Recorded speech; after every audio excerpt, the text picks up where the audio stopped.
And can you Excellent. see me okay? I see the going live countdown. I do not see you. But you can hear me. I can hear you great. Okay. Cool, cool, cool. I'm going to refresh my pages to see if it's streaming. They're Yes. saying propagating right now underneath your LinkedIn.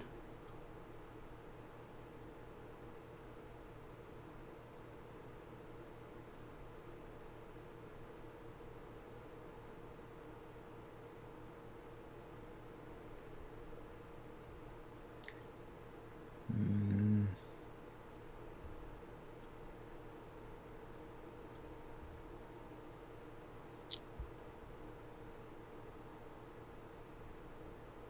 Huh. Well, luckily we gave them the. All right, I see the countdowns live on my profile, which is good. All right, so now let's go over to yours.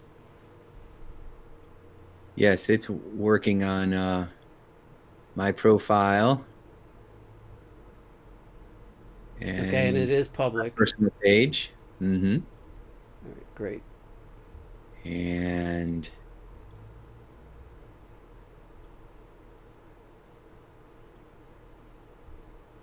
I don't see it in the Legends group yet.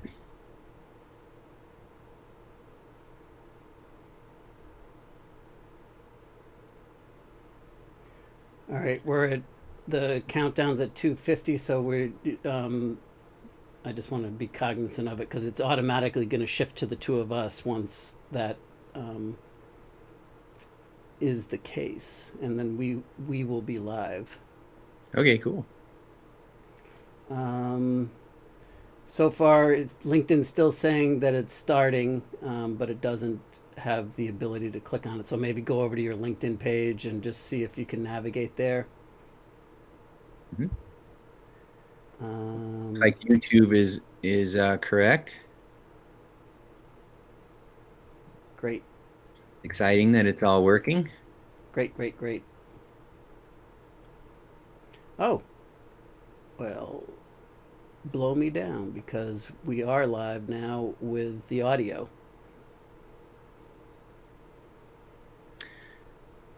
Awesome. So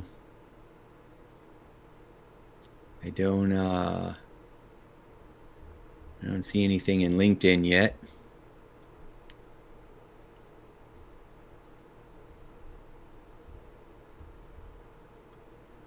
That's okay. We got YouTube and Facebook, and if we can figure out the LinkedIn, Well, be great. it says it's working on it, that it's starting up. Hopefully, that well, hopefully it'll figure it out. Yes. Either way, we're gonna have a good time. Yes, sir. So we got a little bit of countdown happening. That's right. 1 minute.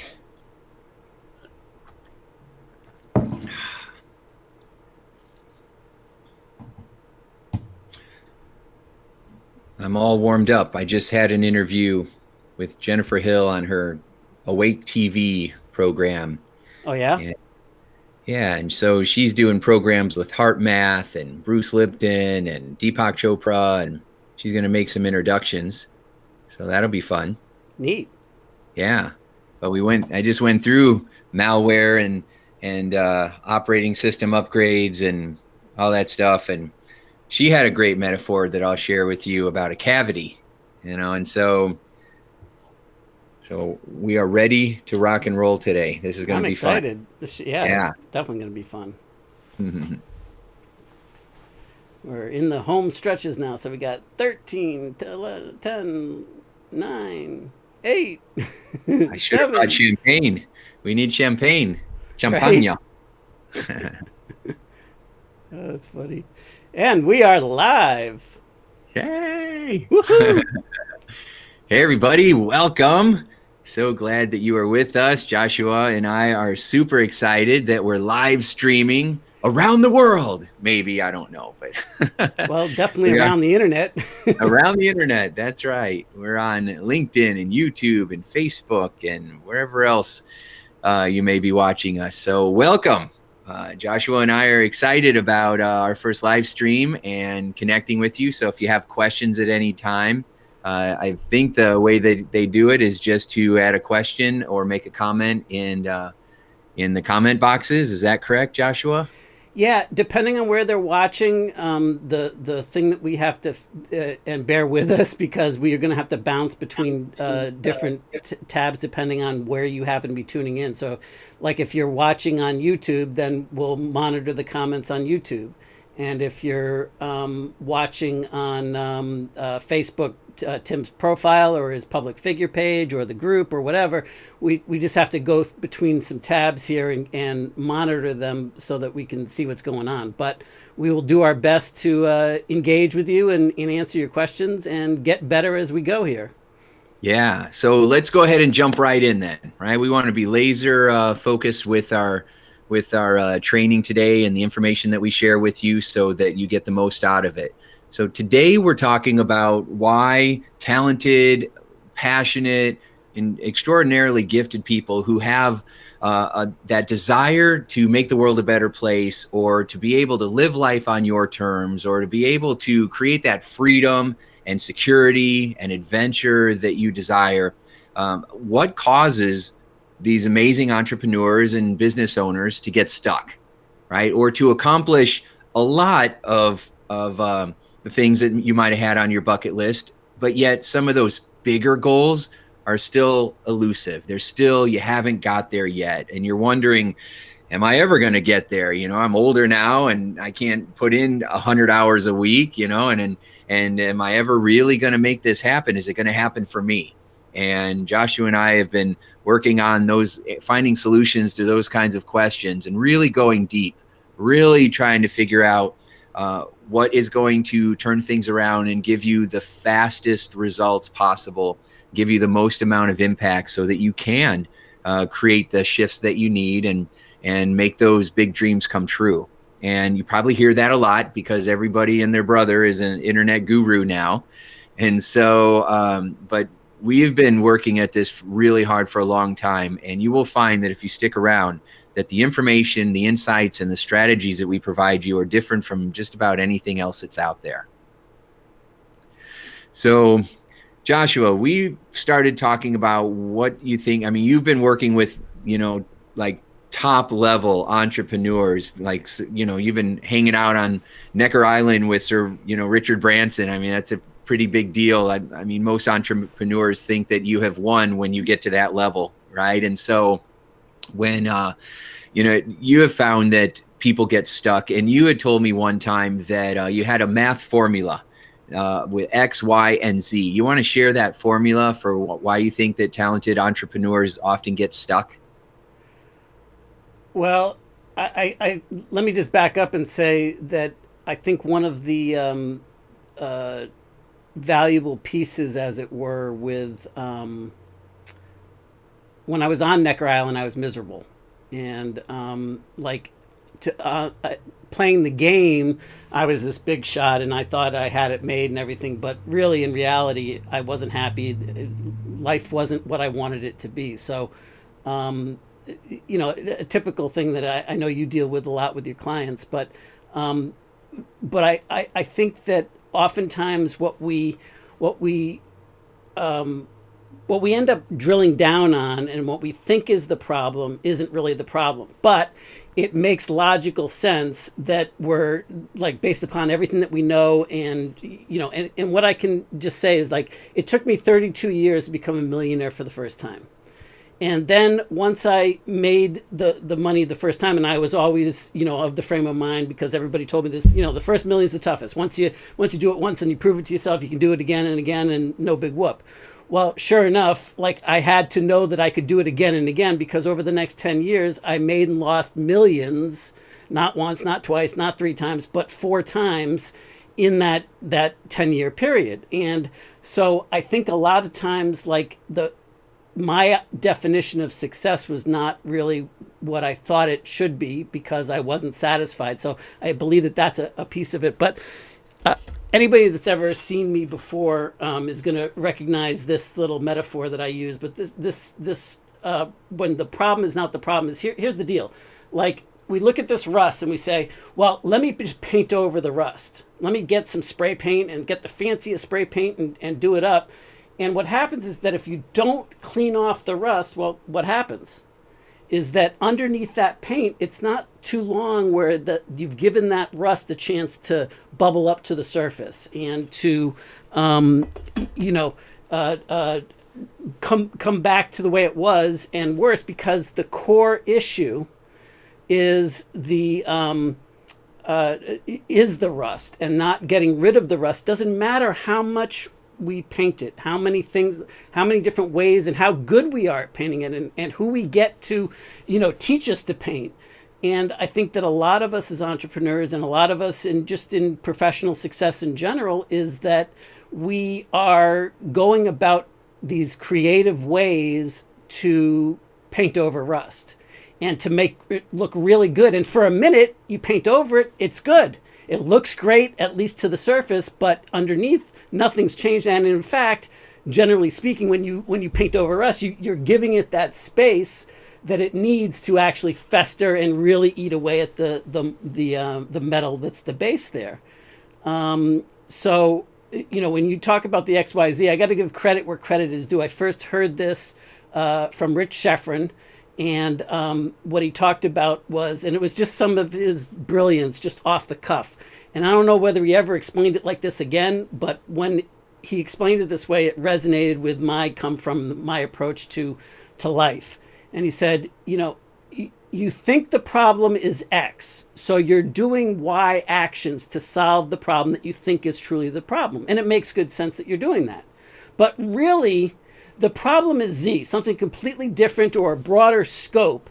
And in fact, the Y actions that you're doing to cure what you think is the root cause problem that isn't, is actually making the Z, the real problem, worse. And so, like if we put it into the context of this metal and the rust, like we think we're solving it by painting it over, by taking, by investing in the best spray paint that there is in the world, and learning how to, apply it, and having different colors and different artistry on the surface of it.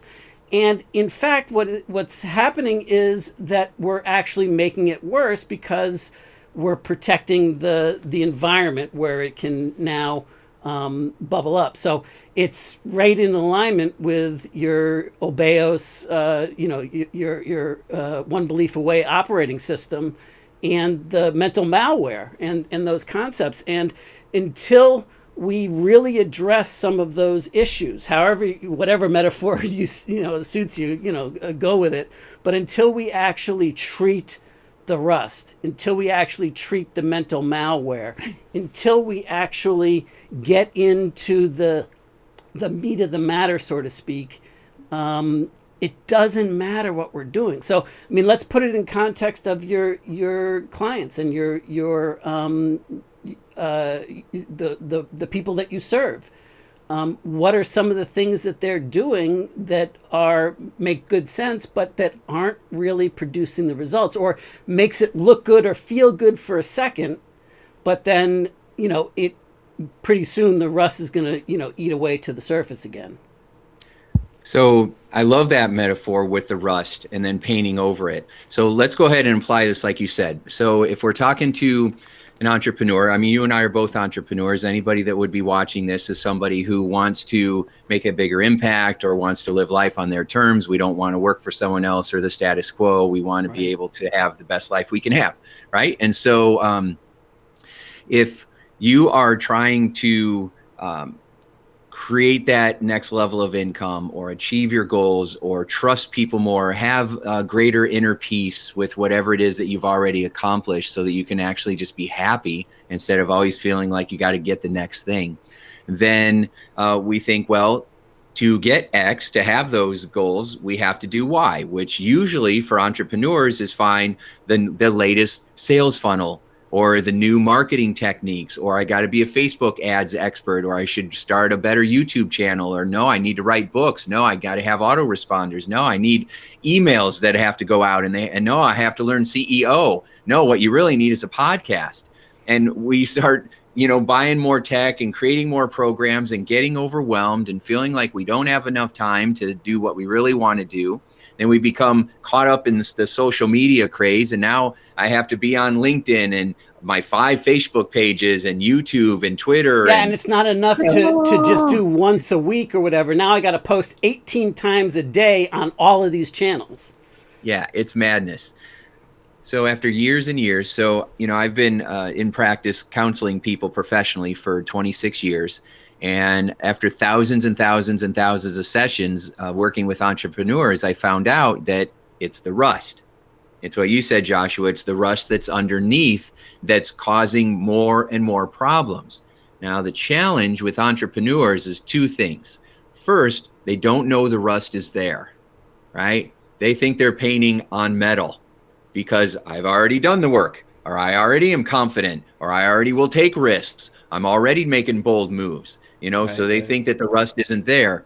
The rust is. We don't recognize our own blind spots, which is why we call them blind spots. Okay. And you can't update or fix or heal what you don't realize is there. The second part of it is that people allow their egos to get in the way. I certainly have. And I'd be like, I already took care of the rust.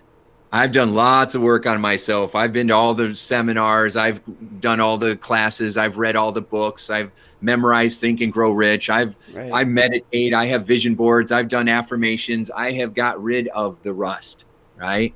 And turns out you didn't get rid of the rust that was the main source. A lot of the work that we do out there, a lot of the psychology and therapy stuff that's out there is like trying to cut the top off of a weed. We don't get to the root of it, and so it keeps growing back.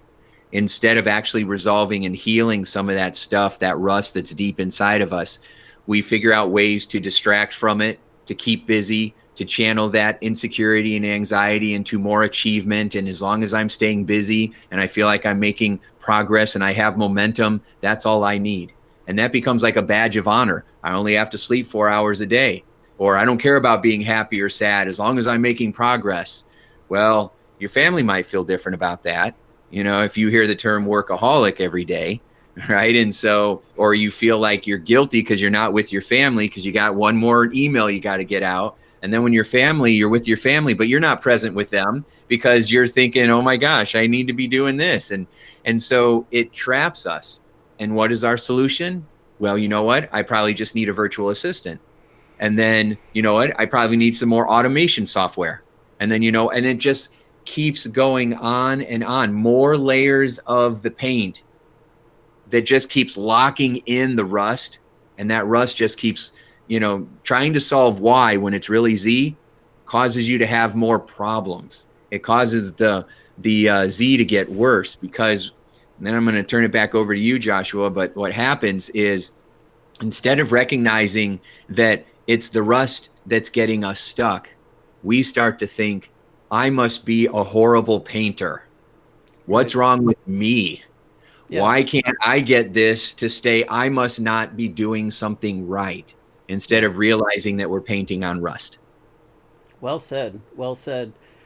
Well,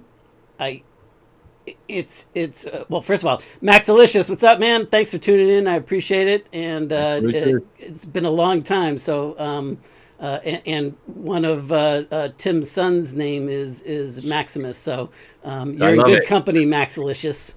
Yes, you are. But so I just wanted to acknowledge Max. He's a bud that is watching on my profile at the same time. Anyway,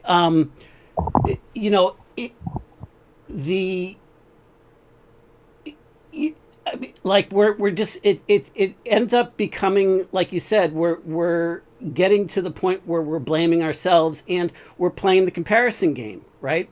We look at what's going on in the world, and let's just say that everything that you're seeing is legitimate in terms of it working for somebody else.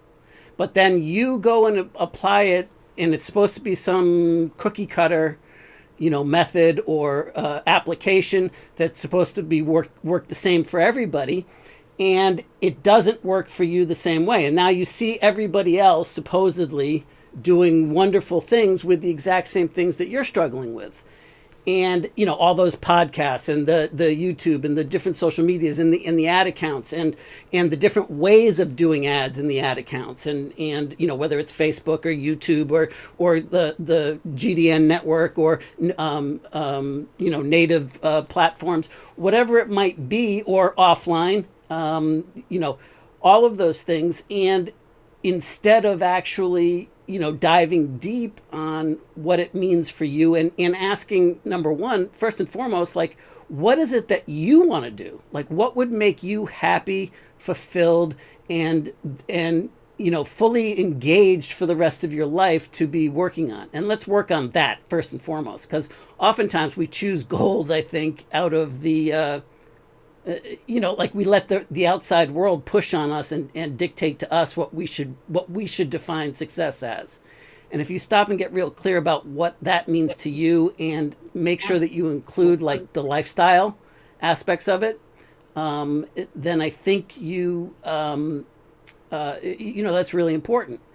And so, I'm just trying to put this into some context for everybody, because I really don't know what your viewers are struggling with the most, but I do know that it's not that the programs necessarily that they've been installing in their operating system don't work.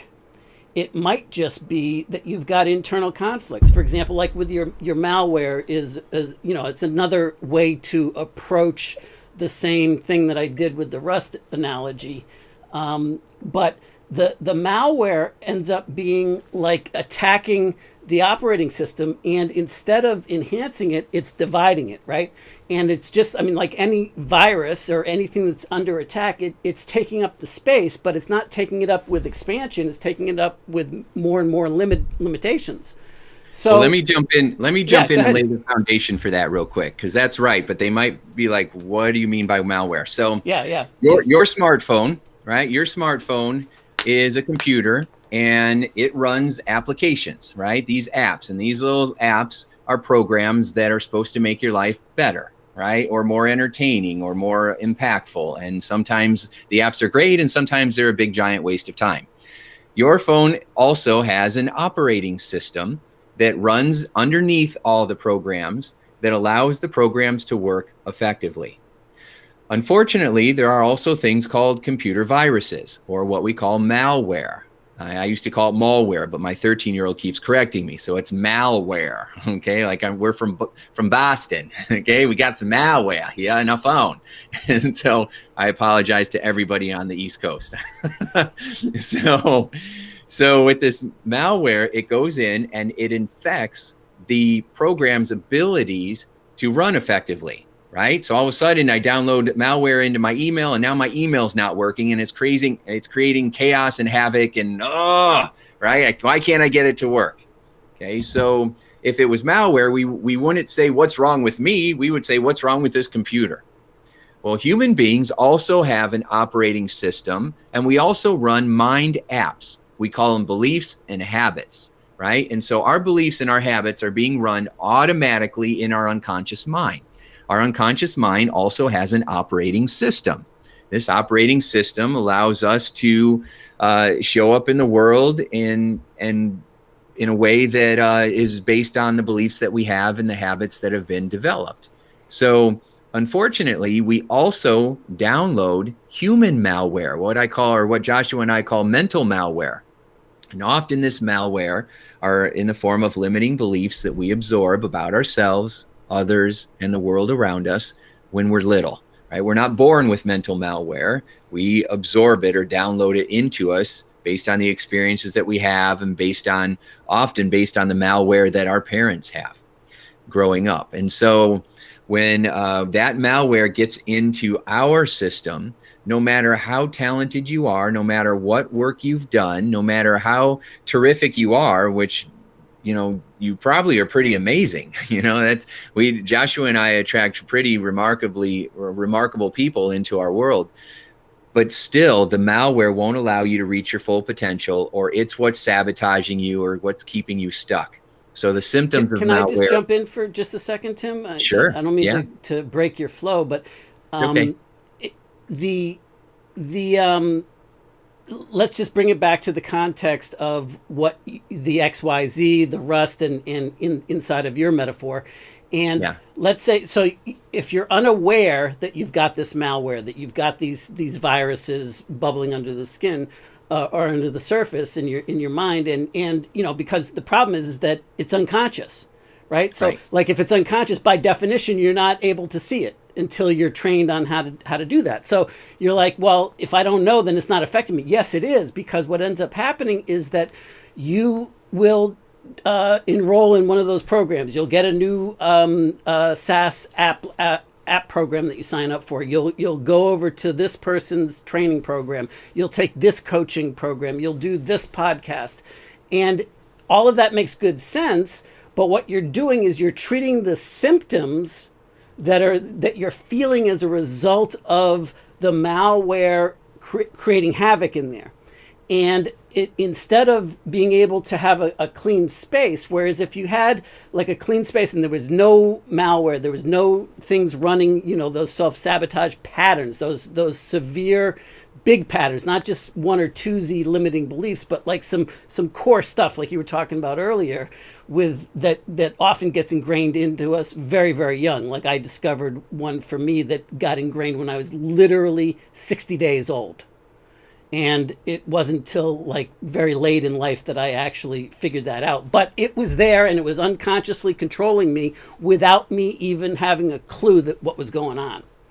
And so from there, what ends up happening is that, well, I for me, like with that 32 years to become a millionaire the first time, and then the next 10 years, millions made and lost in between multiple times. Well, what was going on is that, well, what I need to do is take massive action, follow through, put your head down, not take no for an answer, just make shit happen. Just go. Sorry, I mean, I know you don't like me when I get a little bit in the moment. I always like you. You go. Like get out of my way. Like the ends justify the means, and all of that, right? Because that worked for me. And I could never take a break because I was afraid that if I put the ball down for a second, that then all of a sudden, I'm never going to be able to get back up again, and it's going to be horrible, right? Yeah, it's all going to crumble down if we get off the hamster wheel that we created. Right. So what do? We install another program because it's not working as well as it used to. Right? It's not going the way that, like, we got some results. Like for me, like I got really good results the first time through it, but then all of a sudden the same stuff wasn't working anymore because I wasn't addressing the root issue. So I kept on for 10 years, installing more new programs to counteract the deficiencies that I felt in myself, that I felt were missing, but the premise was wrong. And until I started dealing with those core issues personally, I didn't find both fulfillment and meaningful momentum, meaningful impact and success that I knew was making a difference, that I was meant to do. Like I always knew that I was here to do something, and that my life was supposed to be more than I had let it become, even when I was making millions, because that wasn't what I was put here to do.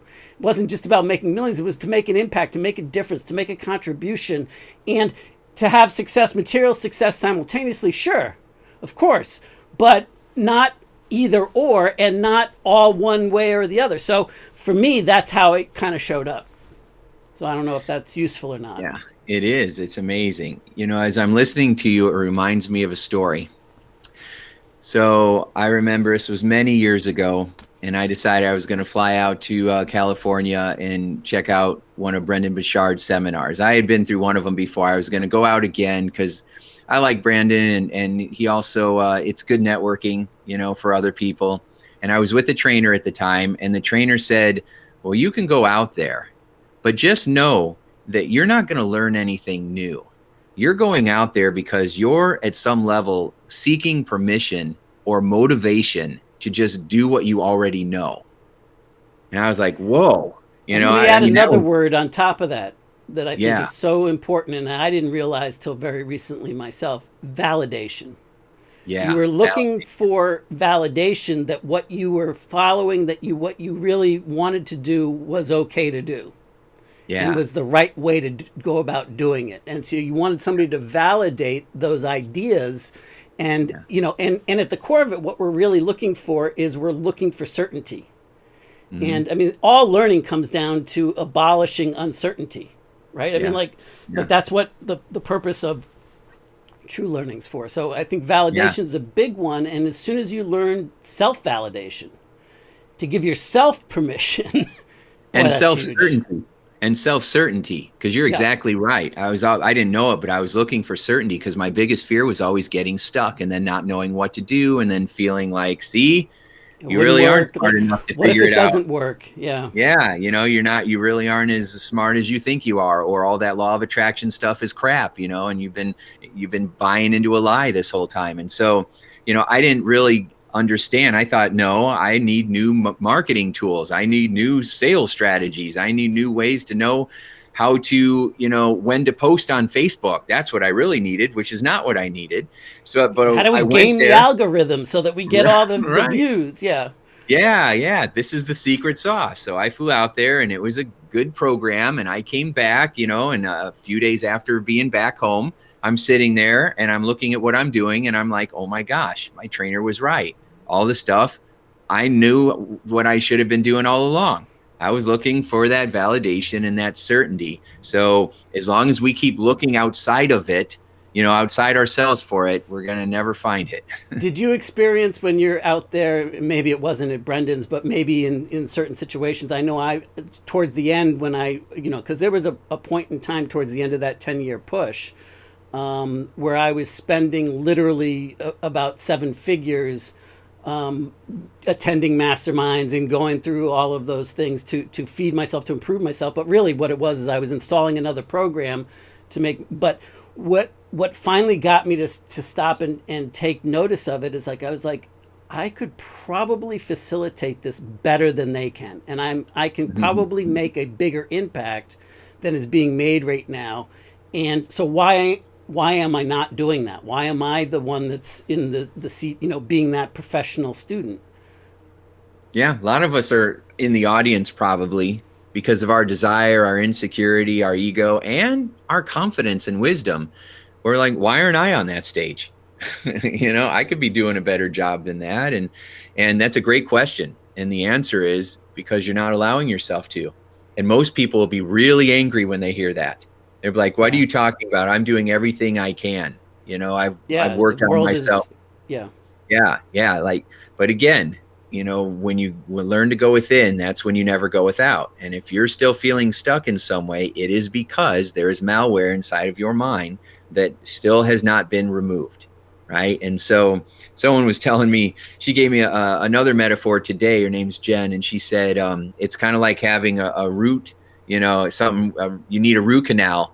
But instead of going in there and getting to the root and healing it, we just keep putting more shellac on the tooth, and putting more and more and more shellac on that tooth actually locks in the abscess and creates more moisture and makes the root worse. And that's what you said before. We keep adding new programs to try to make ourselves feel confident and secure, but it's actually building on top of sand, and it just makes it feel worse. Yeah, no, it's the exact same analogy as the rust, right? I mean, like that's brilliant. I love it.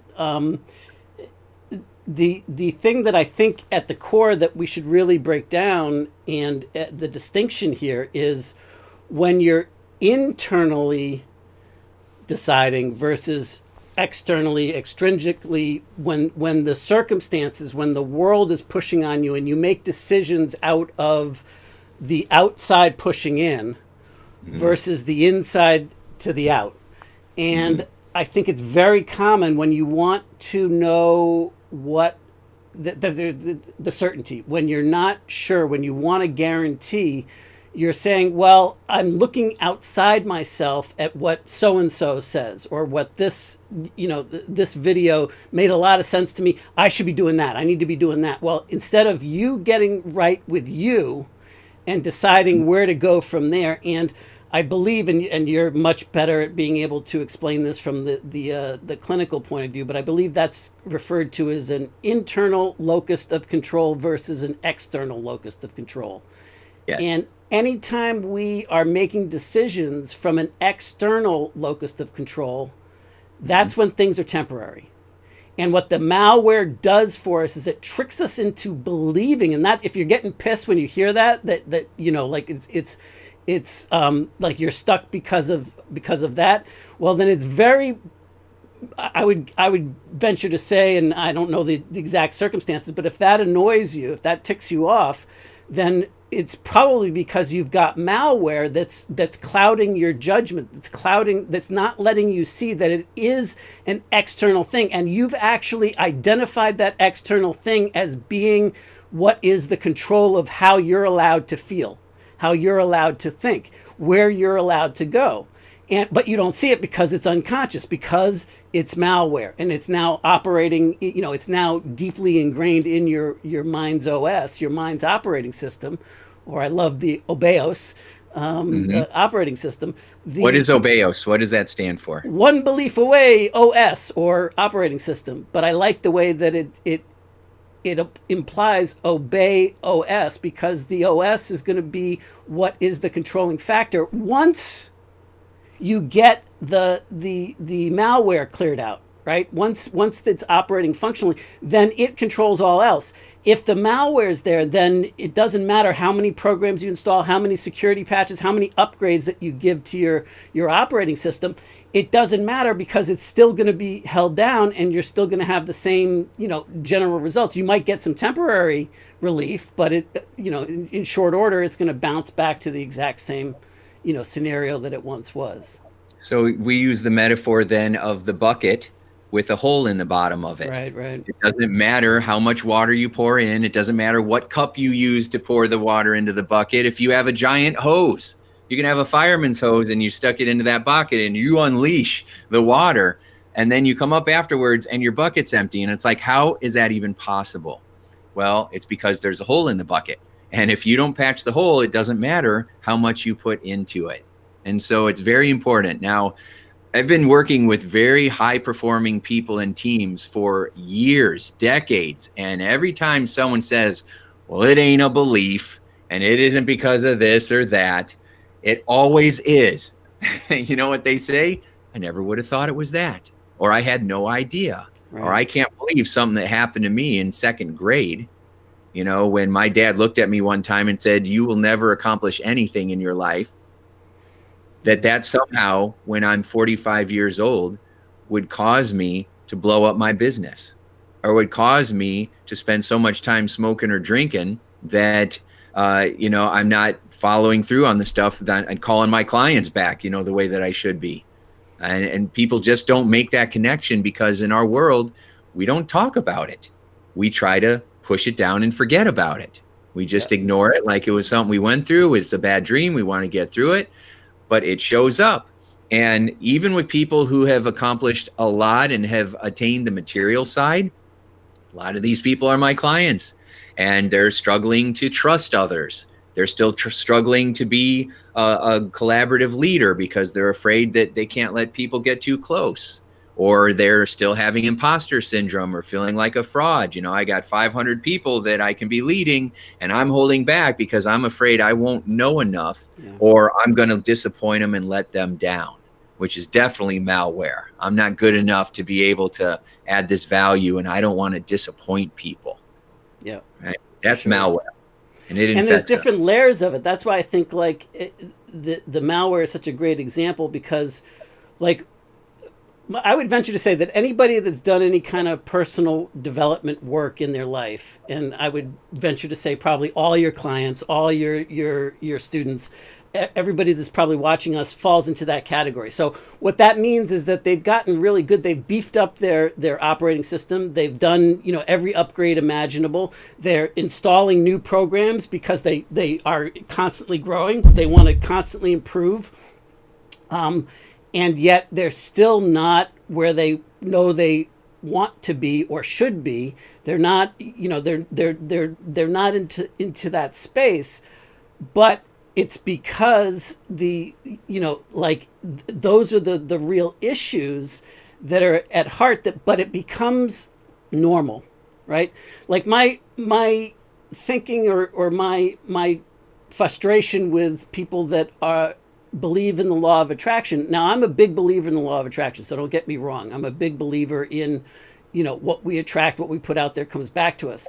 However, the part that I don't think people discuss enough is that ignoring something is not getting rid of the malware. Just because you ignore it doesn't mean, just because you got used to it, just because it's not in your consciousness every day, does not mean that it's not operating still, destroying things in the background, and those patterns, those self-sabotage patterns aren't still there, aren't still operating there. And it's just because you turn away from it doesn't mean that you're not, that it's not influencing your results. And anybody that has ever heard me is probably tired of this quote, but it's one of my favorite in life. And so I wanted to share it again. It's from Carl Jung. And he said, until you make the unconscious conscious, it will control your life and you will call it fate. So anytime somebody wants to argue with me or anybody else that what's happened, I believe, is that they've gotten used to the things that they don't like in their life that are pushing in them from the outside, pushing in, but they have forgotten that they've gotten used to it. So it's become a part of their core operating system, even though it's been damaged by the malware.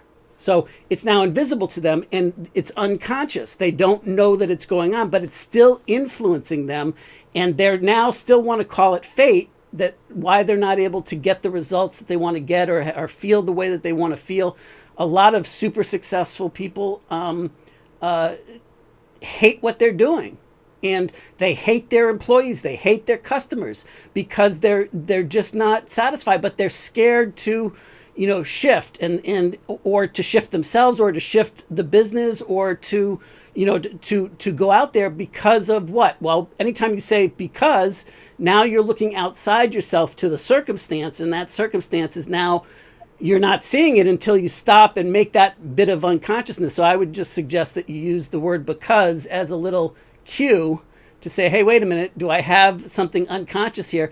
And the cool thing about this is as soon as you see it, as soon as you own up to it, you don't have to, it's not about blaming yourself. It's just about acknowledging it, just looking at it objectively, not having it mean anything about you, about the situation, or about just seeing that it's going on, that you're allowing an external circumstance to dictate how you're supposed to behave or how you're supposed to feel or think or whatever. And as soon as you see that, you might not be able to change it right away, like with your tools they can, but as soon as you make that unconscious conscious, that's by just watching it. It doesn't take work. You just got to look at it and say, oh, holy crap, I had no idea. Yeah. And stop judging it, and it goes. I mean, there's nothing to, there's nothing for that malware to latch onto anymore. Yeah, sometimes just having the self-awareness that that's there can be a game changer. You're like, whoa, I had no idea that I had that running theme going, and that makes sense why I keep holding back in this situation or why I keep losing my temper in that situation. It makes perfect sense now. So again, like we said, we can't, you can't fix what you're not aware of. Right. So, I remember if I think back over the last few years when I was trying to find my next new coach that I wanted to hire that was going to help me take my game to the next level. Right. And I remember a couple of them I was just talking to, and I remember one person, she was very successful. And as we were talking, she said, well, I can definitely hear several self-limiting beliefs, coming out of you in our conversation. And I was like, what? I'm like, okay, well, that can't possibly be right because I'm the guy that wrote 6 books on beliefs and, and stuff like that. And I allowed my ego to get in the way. I'm like, there's no way that it can be limiting beliefs. And I didn't hire her, which was a mistake, a big mistake, because she picked up the malware that I was not noticing. I remember this last book that I wrote with Joe Vitale called One Belief Away, that we use a lot of the strategies, Joshua and I, to help people to create those OS upgrades, to get rid of the malware and to upgrade your operating system. And I remember the moment that I wanted Joe to help me finish that book. It's because as we were talking, I think I was interviewing him on my podcast, and I said, Joe, And this was like, right when the pandemic started hitting, and I lost all my keynotes, and I was trying to figure out how to make my business go bigger online. And I was really struggling. And I said, Joe, do you think that some people are just luckier than others? And that was really, I'm unlucky. Why isn't it working out for me? And Joe's answer was amazing. He said, well, there's a lot of victimhood in that question. And I was like, oh, victimhood? I'm not being a victim. I own everything. I wrote 6 books on this. My ego got in the way again. And he said, there's a lot of victimhood in that question. But here's the answer. If there are lucky people out there in the world, why don't you just choose to be one of them? That's great. I love that frame. Yeah. Oh, I just want to say hi to Gene Roberts. Sorry, Gene, I just saw you posting on my profile. Gene's a client of mine and Tellman's, and she's awesome. Thank you for tuning in. And she says, agreed, good info. I'm not really sure at what point, because I missed at the point that you actually were commenting there, because I wasn't on the right page. So I apologize, Gene. But if you want to like what you found eye-opening about what just that just triggered you to say, good, I agree, we'd love to hear it, because I think it might be useful for everybody. Yeah, we definitely want to have interactions here, because Joshua and I talk about this all the time. So we're doing this to create a conversation. So if you have any questions, Max Alicious or Gene or anybody else that's with us today, that would be amazing. Yeah, Max just said amazing. That was his exact word. What's amazing, good. Max? Tell me. Drill down, and more importantly, Max, is there something that we can bring to light for you? Yeah. Every once in a while, if you see me look away, it's because I'm looking on my pages too, to see if there's any questions that people might have. But this is really the heart of the matter when it comes to struggling to achieve goals. Now, granted, sometimes we are missing, a tool, a strategy, some other process that would make life a little bit easier for us. And I totally agree with that. However, 99% of the time, that's really not what it is. It's some kind of belief that's getting in our way. We don't even recognize what it is, or we do know what it is, but we have no idea how to get rid of it, or we don't realize how much of an impact or influence it's having over us. Yeah. And I will tell you, when you shift it, when we get our shift together, it is amazing what people are able to accomplish.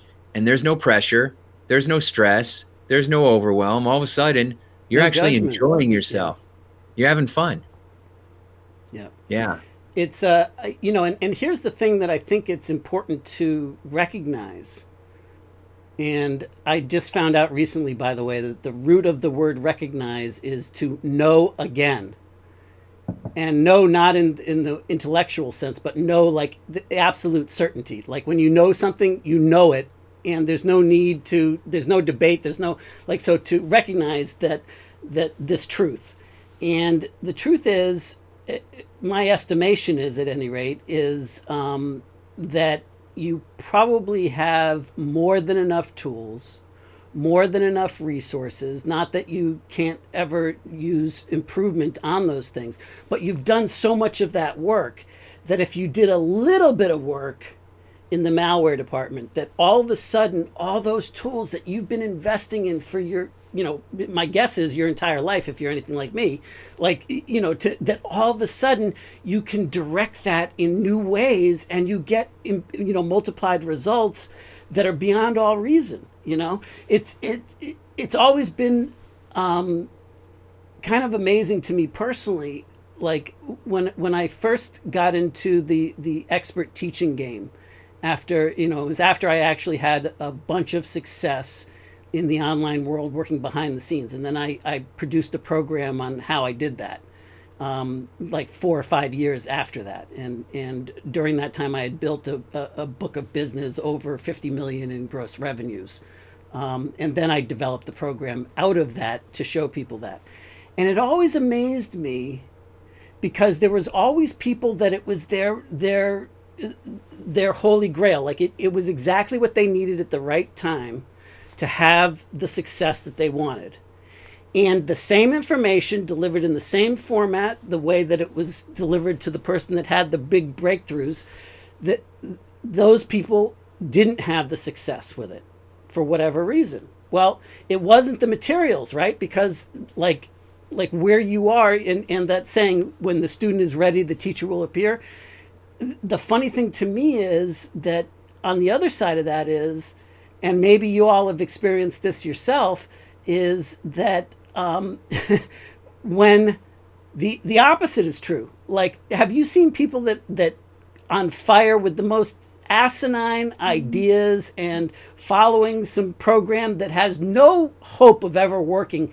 Like, it shouldn't work, and yet they find massive success with it because of where they're at. Like, for them, it was exactly what they needed, and boom, they decided to turn it on. So the power there is astronomical, and I just wish that like people would give themselves and each other a break, because stop beating up on yourself.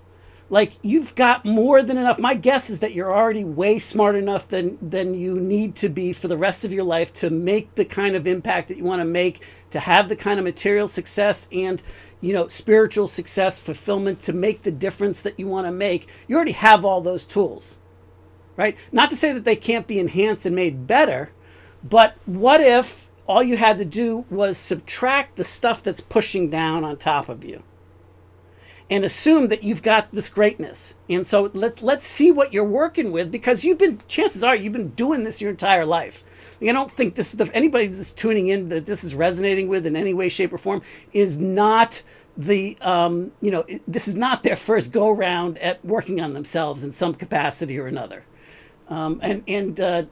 Max just wrote a bunch of comments. So let's see. You guys, this day, this moment is exactly what's going on in my head right now. I just pulled over on the highway so that I could type this. And then his next comment was, this conversation needs to be Zoom or a phone call. I don't type that well. That's funny. Well, be safe. Do not crash your car, Max, because I'm looking forward to catching up with you again, man. Yeah, Max stay has got safe a on the phenomenal road. story. Yeah, stay safe on the road. So that's awesome. And so, yeah, we'll do whatever we can in the format to be able to cause conversations, right? So instead of just typing in questions, we'll figure out some other format if we need to be able to actively go back and forth. But you're right. This is, I think, the most important stuff that entrepreneurs and business owners, sales professionals, I mean, you can be watching this and maybe you're not an entrepreneur. Maybe you work for a company. Maybe you're a realtor, or working for a company in a leadership level, and you're just trying to figure out how to get out of your own way or maximize the productivity and output of others, which often isn't really about them. It's about how you're coaching them, and that comes back to our malware that we don't know is there. Right. But let me give you a couple of examples, because I think that Joshua did a really good job of breaking that down. So there was someone that I was working with, and she had all the tools and all the strategies, and she had built a wonderful program, and she was not letting it go live. She was not clicking the button to go live. And all she had to do was click the button and it would be live. And she fretted for months about it. So she had the program, it was really good, and she didn't have to do anything else except click a button and it's live. And she was not clicking that button because of her malware. Right? What if it doesn't go well? What if nobody buys it? I'd rather spare myself the disappointment or humiliation or frustration of not putting it out there than to put it out there and nobody buys it, right? Because what does that mean then? Well, it doesn't mean anything, except maybe you need to tweak your message or get more people to know that it's there.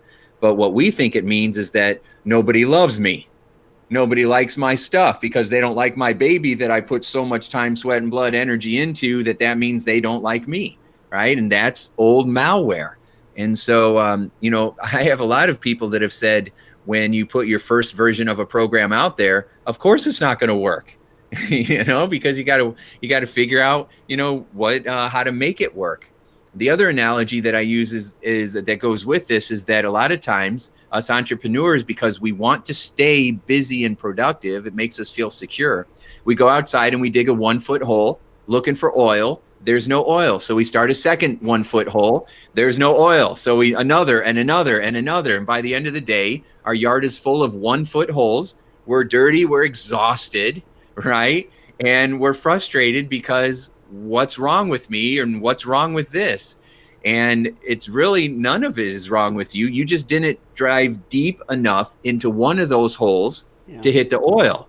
And so many times I've told this to Joshua, well, I'll launch a program and I put so much work into it. I get 3 people to sign up. I wanted 100 people to sign up. So I drop that program and I start creating a new program and a whole new funnel and a whole new email campaign instead of taking that program and driving deeper.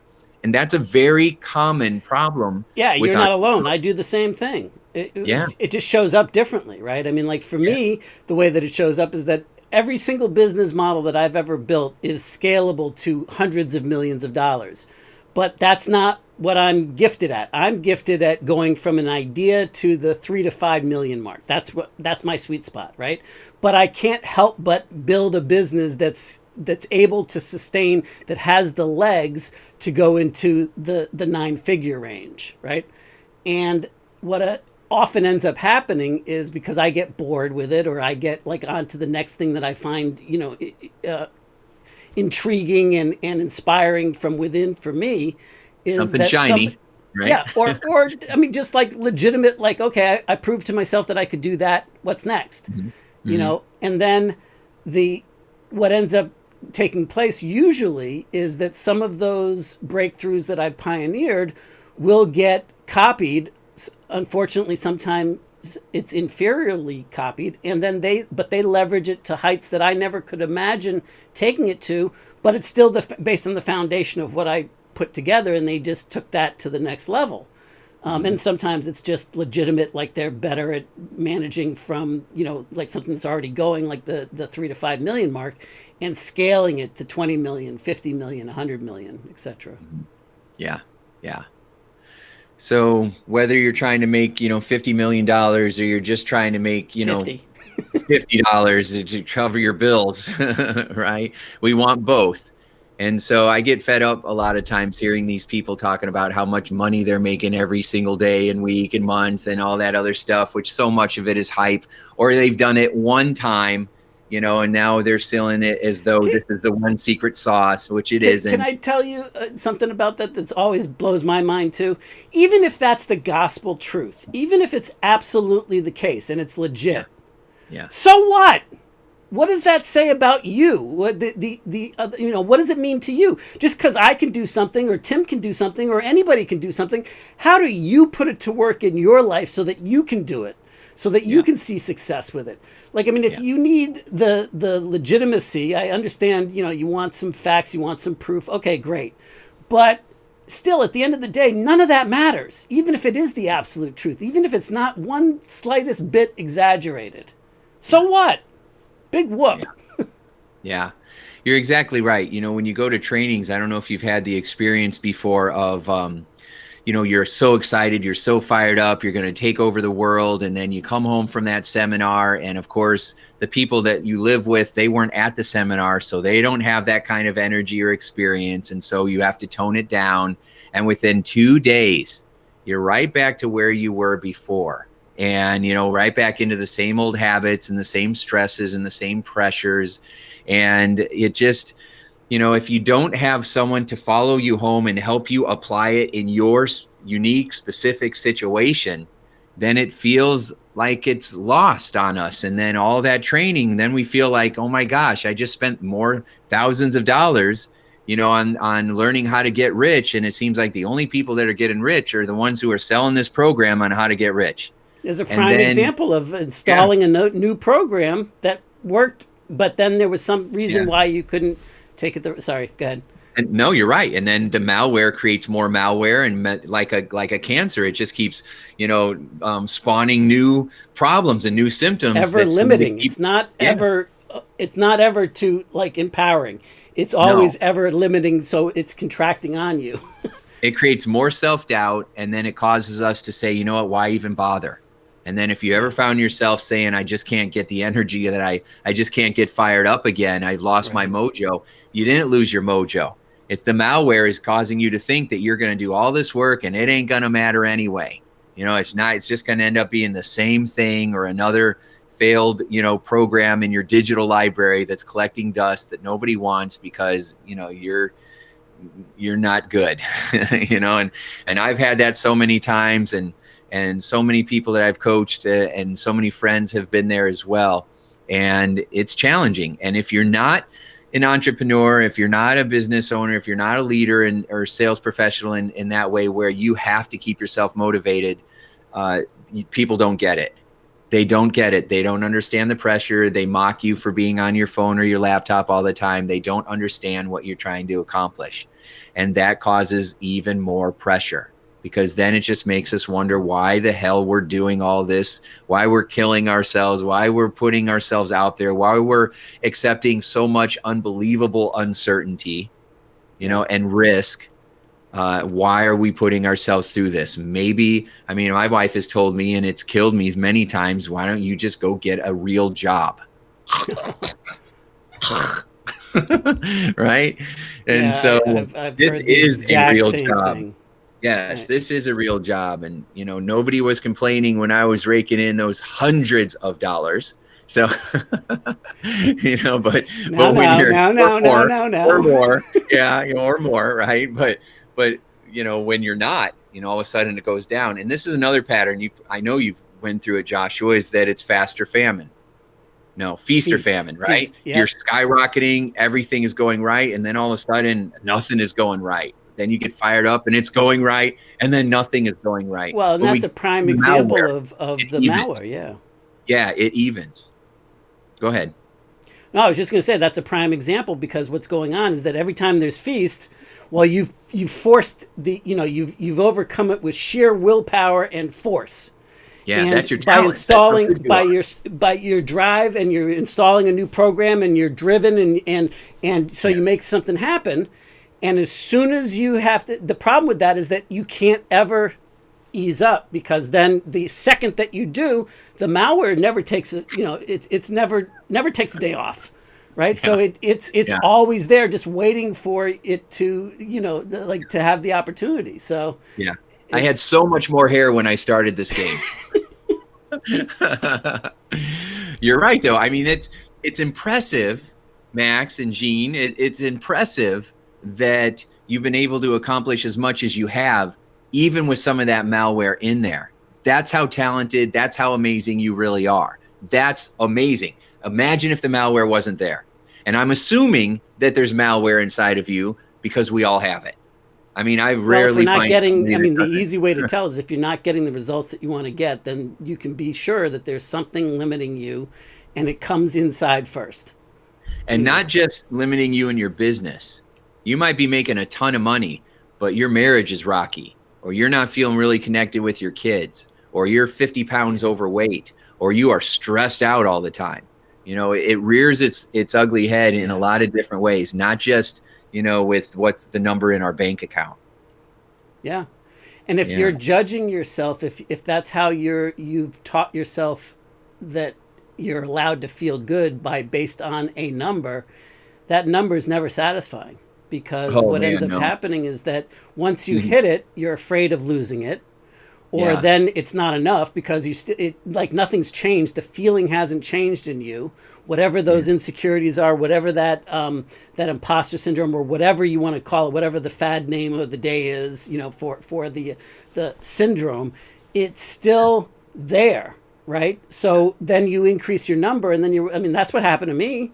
Well, when I become a millionaire, then I'll prove myself that I can do it. Well, then when I build a $100 million business, or when I do this, or when I do that, but it never quenches the emptiness. It never fulfills that space. And, so it has to leak out into other areas of your life.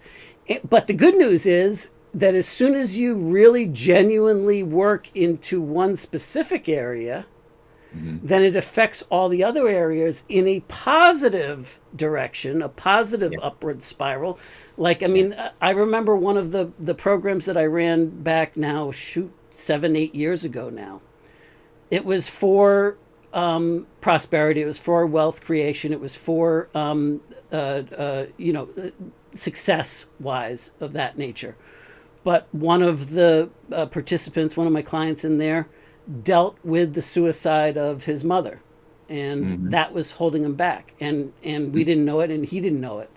Another one, all of a sudden, like fell back in love with his wife again, and like he couldn't believe it, and he didn't do anything different. He was just showing up differently because it affects all other areas of your life. And I don't know who said this first originally, but I love this idea or this thought, is that how you do one thing is how you do everything. And so as good as it gets even better. And when it's limiting you, then that can limit you in all areas of your life too. Yeah. Oh, Max just said something else. Let me see here. Can you guys really hear me that loudly? Sweet. Free therapy session. Love you and thanks.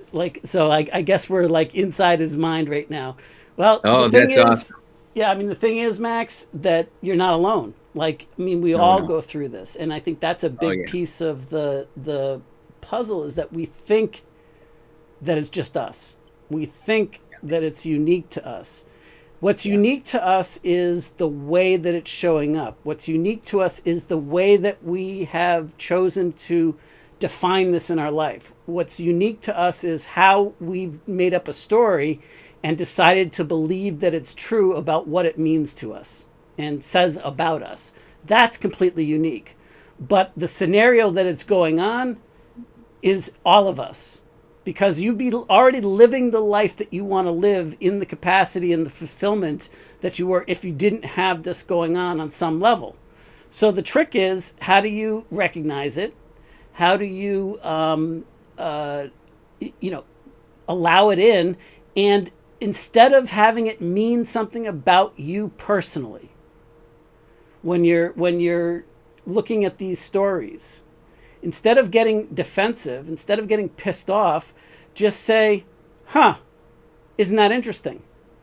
And acknowledge it, and just allow it to be what it is, and look at it. And if you will look at it without having it mean a story, without you having to play a made-up story that you've been playing in your head again and again and again, that you believe is true. The reason why it's true for you is that you believed it again and again and again until you actually believed it to be true. And so it is true for you, right?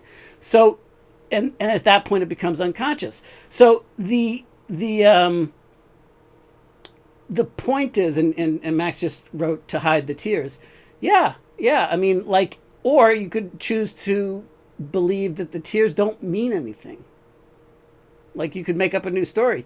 And the other thing is that as soon as you could say that the tears are the ice that's melting around the heart, right? Allowing you to be empowered by that, right? Yeah. So because it'll matter, right? But it's the meaning that you give to it. Yeah, I mean, for me, I used to be, I was always very connected empathetically and emotionally to my feelings, to the feelings of other people. So I could cry at a drop of a hat. Well, part of my, get it done was to bring out my New York City street kid, I'll cut you mentality to get through the day, right? To push through it. And I was proud of the fact that I didn't let that weakness show, until I realized, holy shit, that's my vulnerability is my superpower. My ability to connect with people and let them see my true space. And as soon as I allowed that to be okay, life changed for me, and for the way that I could make an impact with other people. And it's just been phenomenal ever since. So the point that I would like to, I know we need to wrap up pretty soon here, but that I hope everybody will take to heart and digest is that all beliefs are limited. A belief is just a thought that you think again and again and again until you make it so, until you believe that it's true.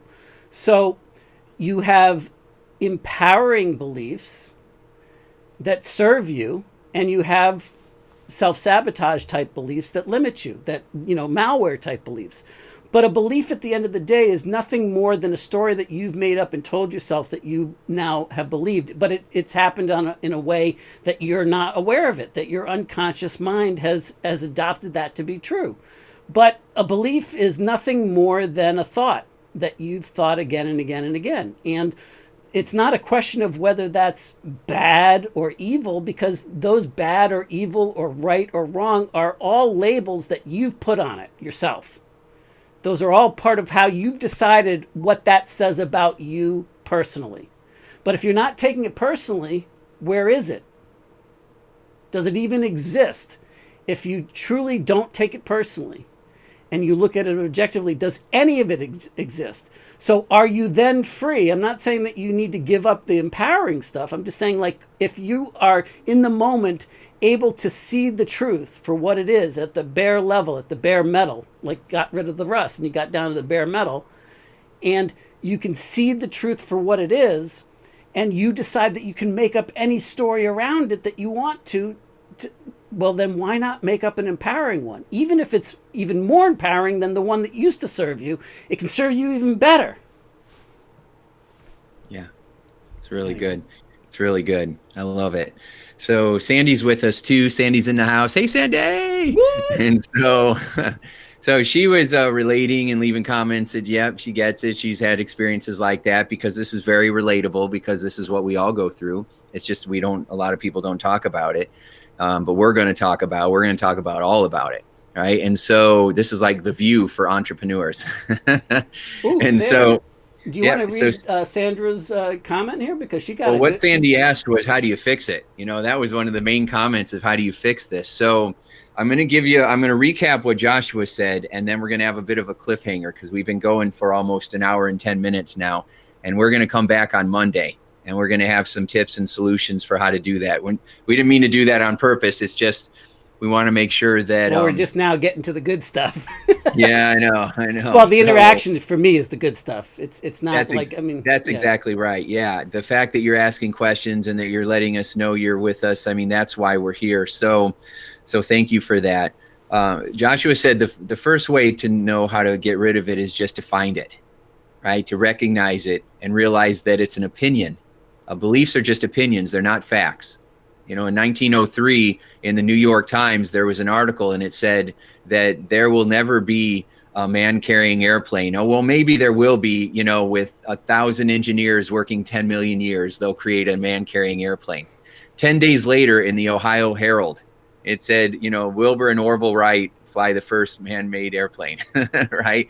And 10 days later, the impossible became possible. So we tell ourselves all kinds of things that we think are facts that are really just opinions. And so you want to make... Would it be all right with you, Tim, if I actually read Sandra's question and comment? Because she articulated it so powerfully, so well. And I believe probably there's some other people that are thinking the same thing or are feeling very close to the same thing. So I would be valuable to share that. Yeah, go ahead. I might not have seen her latest comment, so... So she said, I agree totally with what you are saying. And I know that one thing that gets me to give up sometimes is the constant barrage of emails offering to fix me, and fix in all caps. And coaches reaching out by reinforcing thoughts of not being good enough. Oh, yes. And, yes. And they all want to charge you $5,000 and they don't even know who you are yet. Right. That I get so sick of them, she continues, that I get so sick of them and say to myself, I do not want to become one of those. Oh man, there's so much here, so much good stuff. Like Tim, go to town on this one. Oh my gosh, Sandy, that's brilliant. I don't know where you're seeing the comment, but I'm not seeing it in my thread, but that's brilliant. And you are so right on with that. It just gets force-fed, especially with the pandemic. Everybody went online. Everybody's doing Zoom calls. Everybody is now, suddenly the coach who has the answer. And Joshua and I are not trying to say that we have all the answers. We just noticed that everybody's selling the same stuff just with a different package and a different graphic, but it's the same stuff. And we realized that, wait a second, it's not the paint and the paintbrushes and the power sprayers. That's not really what it is. And that's what everybody's selling, is the paint and the sprayers. It's like, wait a second. No, it's the rust that's in there. Nobody's really addressing that. And Sandy, you're a talented coach, and you know that with your clients, what gets them stuck is their beliefs and what's in their head. And so that's how it is for all of us. And so, yeah, it can be very off-putting to constantly have people try to sell you a bunch of stuff or sell you a very expensive program. I talked about how I waited 2 months for this guy who had just a limited number, you know, the old scarcity technique, a limited number of coaching spots available. I'm only going to take 10 of the best, right? And then, so I waited 2 months to talk to this person, and this person said hello, and I said hello, and then he asked me 2 questions, right? Well, first he launched into how he was awesome and what he had accomplished and what he had done and how much money he had made and how great he was. And I'm like, that's fine, because, you know, cool, he believes in himself, right? I want to figure out what his secret sauce is. And then he says, I got 2 questions for you. You know, are you someone who wants to make a big difference in this world? And I'm like, yes. And he said, are you a tire kicker? And I said, what do you mean? He says, are you the kind of person that has to go talk to your spouse or think things over, or, you know, wait and pause before you make a decision? Or are you someone who takes action? And I'm like, well, I take action. Yeah, I take action. Right. I do this. And he said, good. He said, the program's $10,000. You know, what credit card do you want to use? And I'm like, I haven't said one word to you about any of my situation. You don't even know who I am or what my, yeah. He didn't ask me anything about me. He just went right into a sales pitch and right into my credit card numbers. And that is so common that it turns us off. Because if I would have spent the money, which I have before, I've spent more than that on coaching programs. And Joshua, way more than that, right, on coaching programs. And yet, when you go through that and then you don't get the results that you are hoping for, it makes us gun shy. We're so afraid, or we spend money on Facebook ads and we're not consistent and we don't know how to do follow-ups, or we're paying someone $500 a month to do Facebook ads and it's not producing anything. It causes us to get gun shy, and then we're so afraid of getting burned.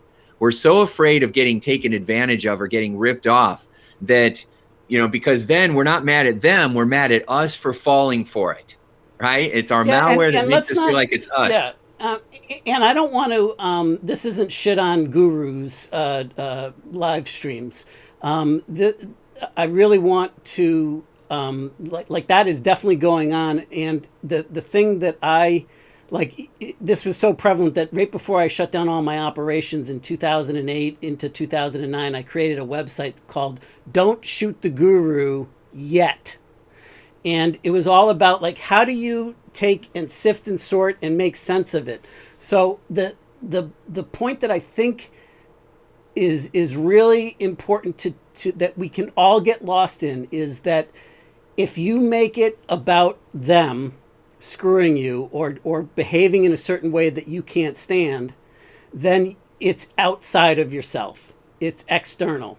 And you are allowing that to influence who you say your stories are about you. And you're choosing to get pissed off, and regardless of whether it's true or not, because it probably is 100% accurate. But how does that show up for you?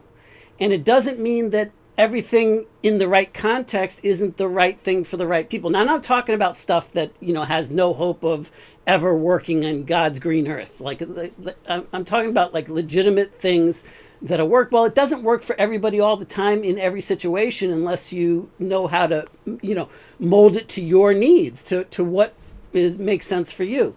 So, you know, my advice is that I put filters in place. And when I go through my emails and I see all that stuff, because I'm right there with you, man. Sandra, I am the same way. And I never met a deal that I wasn't excited about, or that I didn't get, pumped up and that I didn't want to enroll in. That's one of the reasons why I purchased all the personal development stuff, because that's who I am. Like, you got to keep me off of AppSumo and off of GoDaddy, because I will spend hundreds, if not thousands of dollars, because I'm excited about all those things. So I get it. And what I did is I just put a filter in place, and I decided that, like, here's my criteria for whether I subscribe to anything.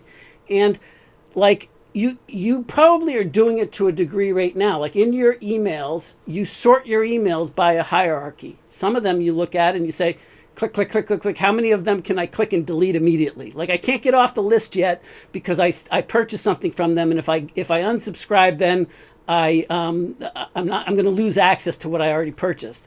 So I got to stay on their list. But my job, as soon as I get my emails downloaded, is to click through them and delete them. Well, great. That saves me a headache, because I now know that there's nothing that I want from them in those current emails. The only reason I'm there, that's, one level of filter. Then the other stuff is, like, when somebody rubs me the wrong way and I get that oh yuck feeling, unsubscribe. Done. I'm not missing out on anything, because guess what? I can always resubscribe later. I can always, find something that resonates in my heart. And then there's always those, like, 3 or 4 people. And it really is people in my email inbox that I stop, and it stays in my inbox, and it gets starred, and I don't ever move them to a file until I actually read them and consume them and digest them, because they've built up so much equity with me, and they resonate with what I'm looking to create in the world. And like, Seth Godin is one of them. He goes in that pile. James Cleary, or Clear, from Atomic Habits, he goes in that pile. Like, anytime he sends me his email on Thursdays, it gets read, it gets digested. Laura Belgrade. Oh man, if you don't know who Laura is, I highly recommend going and subscribing to her email list. She has a website called talkingshrimp.com. She's phenomenal, if for no other reason, because it's enjoyable and it's entertaining. And like, she may not be your cup of tea all the time, but she's genuinely who she is, transparently, authentically her. And so those are just examples. Now, whether that resonates for you, I don't know. But if you set up some filters and then allow yourself, give yourself permission to say, yeah, that's garbage, or for me right now, that doesn't fit. Boom, done. Now I'm free. Like, I got the control inside of me to make the decisions by who I let inside of my mental OS system, and to inspire me that feels good right now. And if somebody shifts and they go from one to the other, or one to the other and then back again, then I shift with them. And there was a time where I totally unsubscribed from all of Seth's stuff because it was distracting me in a way that wasn't serving me. Well, but now it really resonates with me, so I'm back on his list, and I digest everything. It's meaningful to me when I get an email from. So anyway, that might be some help. Yeah, it helps. Oh, and Sandra says, yes, I do that. But I do find that nagging feeling that, why should I try to continue to grow when it seems everyone else is doing it? Well, because you're not everybody else. You want to grow. You want to do something in a different way. You want to make an impact in a different way. So, of course, you don't want to do that. But does that become a reason why you don't get to live the life that you deserve, that you want? Only if you say so. And I would just, like, my advice would be to let yourself be the definition. Let yourself be the control at the helm, so to speak, the captain of your destiny, and where you get to say what resonates for you. And if you start looking for those people that do resonate with you, like I see that you just put in that that you open Tim's emails. Awesome. But what you'll find is that as you start to resonate with and you get real clear about what's right for you, you'll find lots of people like that you couldn't see before because you were so dialed into looking for those people that were pissing you off, just being real blunt, that you don't have any mental capacity to see anything else. And now all of a sudden you can see, yeah, I agree. Sandra just wrote, but I do not want to play the social media game and try to keep up with it all. Great. No. Not saying Yeah, you have to. Yeah. That was Seth doesn't relief. Do one. Tell him the story about what Seth told you. Yeah, I was talking to Seth because I had him on my podcast, and so I was able to ask him some questions, and I was talking about how it was exhausting trying to keep up with it all, and he said, Tim, you don't have to do that. He says, I don't use any social media. I don't post on Twitter. I'm not on Facebook. I don't do things on LinkedIn. And he says, and I'm doing all right. And how all and right? I was like, here's the thing. Yeah. I just want to point this out. If you start typing into any browser window his first name, the first thing that how that auto fills in on Google, like makes a suggestion, his name pops up as the suggestion, SETH, and so that's how well known he is because of doing it his way, making a contribution his way. Yeah, he said he learned to be contrary. So what everybody else is doing, he just does the opposite. And that's what makes him stand out. So you don't have to do all the social media. You follow me on Facebook and all that stuff. I'm not even posting on there anymore. I got tired of it, and it wasn't creating the impact, and it was keeping me from what I wanted to do. So the other point I want to circle back with real quick was, I think you had wrote in the comment that, why should I do this when everybody else is doing it? Well, because there's going to be people out there that are really only going to be able to connect to the way that you help them. They're really only going to connect to the stories you share, the metaphors that you have, the way that you care about them and their life. I remember a long time ago, I was thinking, why in the world should I bother creating personal development programs? Because Tony Robbins did it already. And he was the man, and he did it the best, and why bother, right? And until one day someone said, I hate Tony Robbins. And it was the first time I ever heard that. And I'm like, what? Because I love Tony. And they were like, yeah, I can't stand him, his energy and the way he's doing that. And I realized that there was a whole bunch of people in the world that didn't like him. And then I realized there's many more people in the world that have never heard of him before, right? We think everybody knows him. Most of the people in the world have no idea who that guy is. And so, us coaches and entrepreneurs and leaders, there's very few of us compared to the 8 billion people on the planet. So no matter how many people are doing maybe the exact same thing that you are doing, there's still so many people that will never be served, that will never be cared for, that will never be empowered unless you show up. Now, that's not on you to do it, but you can use that for inspiration if you choose to. Absolutely. Well said, Tim. And likewise, you can also use it as an excuse to be stuck and be limited and be pissed off. I mean, whatever you decide to make up the story around it is going to be true for you. So all I would suggest is that why not make up an empowering story that's going to serve you and bring you closer to where you want to go, where you say you want to go. Well, here's a quick tip to know if you've got your malware talking for you or if you have your truth talking for you. Say whatever you say, and then notice, does it make you feel lighter or heavier inside? If it makes you feel heavier because you're angry and ticked and frustrated or resentful, if it makes you feel heavier, that's your malware talking. If you feel lighter and more free and more at ease, then all of a sudden that's your truth talking. So if you think, you know what, I'm not going to do social media and I'm not going to write these programs because it's already done and I'm going to go do something else, and you feel light inside from that, then maybe that's where you need to go and you do something else that's fulfilling for you. But I know you. So if you would say, well, I'm not going to do the coaching and do that other stuff, something will not be settled inside of you because you do want to add value and your programs are valuable. And so, you getting out into the world is going to be what gives you that lighter feeling inside. Yeah. Amen.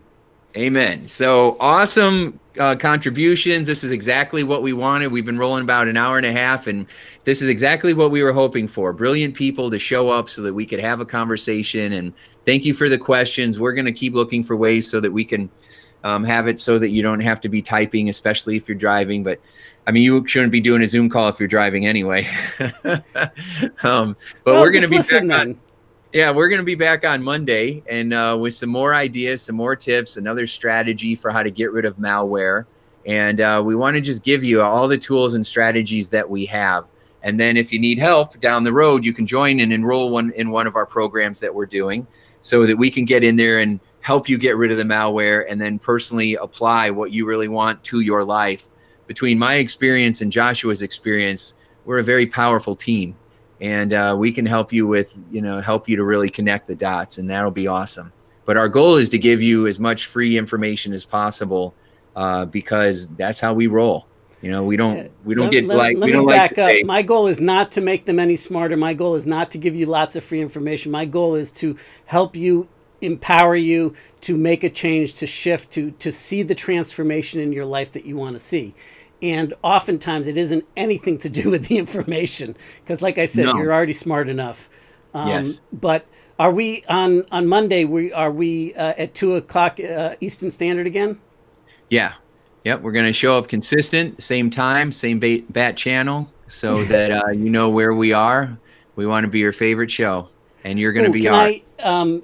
Just a little hint: the more that we get, you see how good this got in the last 45 minutes because there was interaction, because there was real life stuff going on, and we were able to be there with you guys. So the more that you can be here with us and encourage other people to engage with us, the better it's going to be for all of us, because it's going to draw questions out, it's going to draw answers out that are going to be useful to both all of us. I mean, myself and Tim included. So I really can't wait for that, because that'll be fun. Yeah, the power of a group. It's so much more effective than just being doing individual sessions. Having a group dynamic is extraordinarily powerful. I mean, Joshua or I could have been doing this on our own, but we teamed up because there's just more power in it. You put our brains together, and then we put our brains together with Max and Gene and Sandy and everybody else that will attract to this. Wow, it's a new body of work that new clarity. Yeah, I got so excited I hit my microphone. Yay! Outstanding. All right, so any closing thought here, Joshua? My anniversary is tomorrow, so I'm looking forward to that. Thank you. That's awesome. Yeah, fun. Yeah, so I'm excited about that. My wife Kathy and I tomorrow makes 22 years that we've been married. 22 years. That's wedded amazing. Bliss. Yay! Good. We still kind of like each other, which is cool. That is very cool. Yeah. So, talking about relationship malware, that's a whole other topic. But it's all interconnected, man. It really is. You can't help but influence all of it, by working on one aspect. It's a spider web, Yeah, that's exactly right. Well, thank you everybody for being with us today. It was awesome having you, and we look forward to, if you can come back on Monday, that'll be awesome. If you can share it with friends who are like you, right? Yeah, pass the link around, because this only to people that are like you. Don't let it get around to anybody else. Well, I mean, people will find it if they like it. I mean, who you would want to share this with, because they would appreciate it. Don't try to force it on somebody that ain't buying it.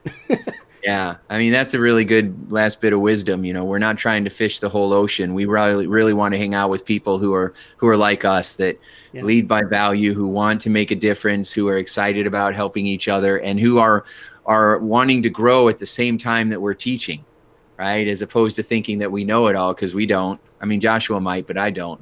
Not by a long shot. Yeah. So anyway, so we're super excited that you were with us today. Thank you, Joshua, for being here today. Jim. Thanks for including me in this. This is awesome.